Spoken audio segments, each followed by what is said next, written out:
Selamat sore buat kita semua, atau selamat siang, pagi, apapun itu. Sekarang saya di dalam kamar belajar Gandhi akan membahas mengenai rekonsiliasi bank, di mana setiap akhir bulan bank akan mengirimkan rekening koran. Seperti yang kita lihat di sini, Bank Mandiri ini adalah contoh rekening koran. Di rekening koran ini tertulis alamat dari perusahaan yang menjadi nasabah bank tersebut, kemudian nomor rekening, account number-nya. Kita lihat lagi, ini dia, account number, oke. Nomor rekening, nama produk atau item, yaitu tab Mandiri, contohnya, valuta Indonesia Rupiah untuk periode 1 bulan 7 tahun 2011 sampai dengan tanggal 15 bulan 7 tahun 2011. Dan kantor cabang KCP Pekanbaru Sudirman. Ini adalah contoh dari rekening koran. Ini kita dapat melihat tanggal transaksi, ini apa transaksi yang terjadi. Di sini debit kredit dari transaksi tersebut, dan kita akan lihat saldo uang kita, kas kita yang ada di bank.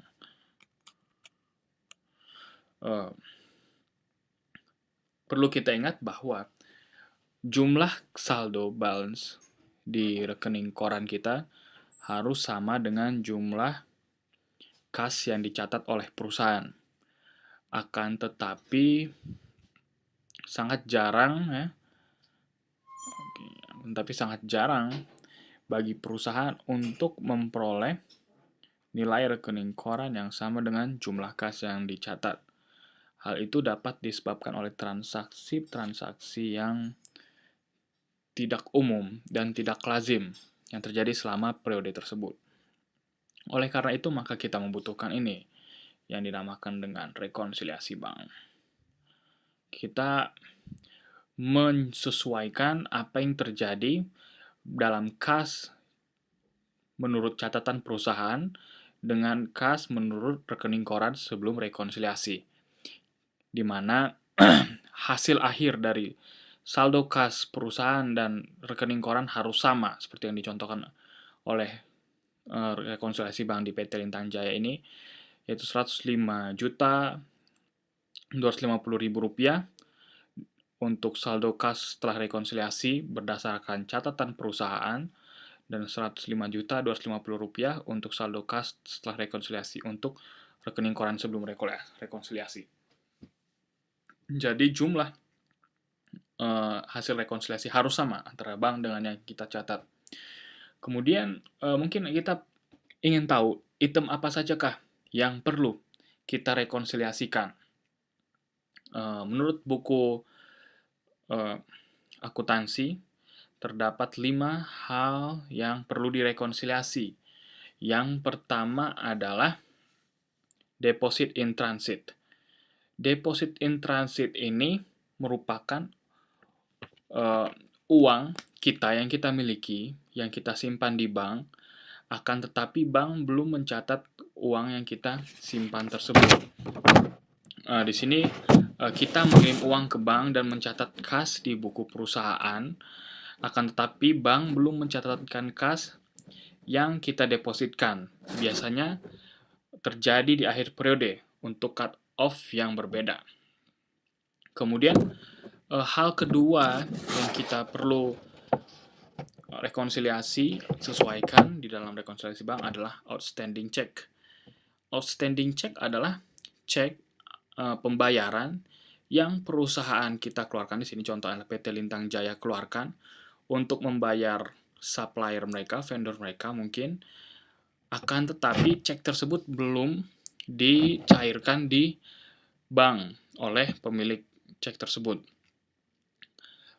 sehingga bank belum mengurangkan uang kas yang kita miliki di catatan saldo balance bank tersebut. Dan hal ketiga yang perlu kita sesuaikan adalah beban administrasi bank. di mana beban administrasi bank ini terjadi karena banyak hal. Seperti kita lihat di sini, contoh ini, hanya sedikit humor itu. What's this bank charge of 35 pounds for standing there and irritating me?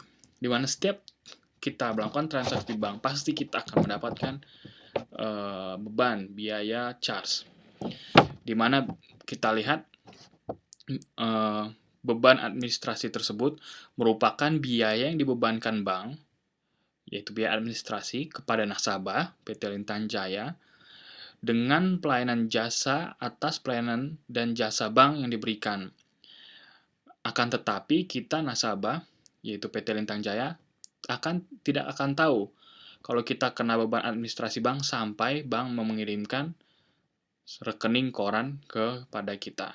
Baru kita tahu kalau kita dikenakan beban administrasi bank.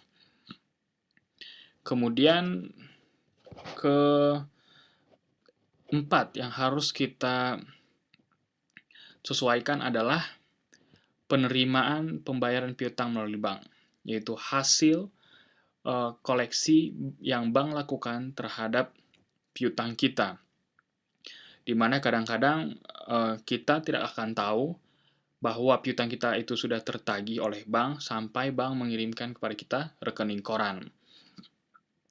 Dan yang terakhir kita perlu sesuaikan adalah kesalahan yang terjadi baik di pihak bank atau nasabah sehingga total kasnya tidak sama.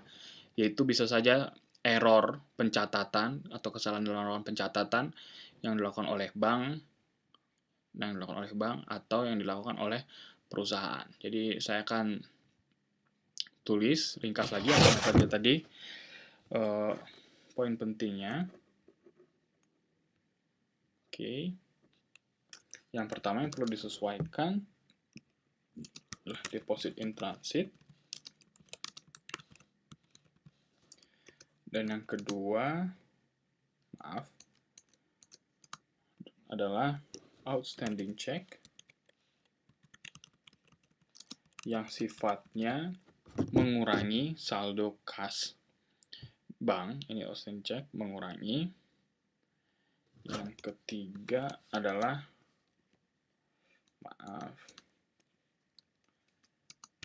bank charge yang sifatnya mengurangi juga. Yang sifatnya adalah mengurangi saldo catatan perusahaan. Dan yang keempat adalah bank kredit atau koleksi bank, pengumpulan yang dilakukan oleh bank. Di sini contohnya adalah penerimaan pembayar piutang melalui bank yang sifatnya adalah menambah catatan perusahaan. Dan yang terakhir yang perlu kita perhatikan dalam bank rekonsiliasi adalah bank or depositor error, yaitu kesalahan yang terjadi atas pencatatan yang dilakukan oleh perusahaan atau bank.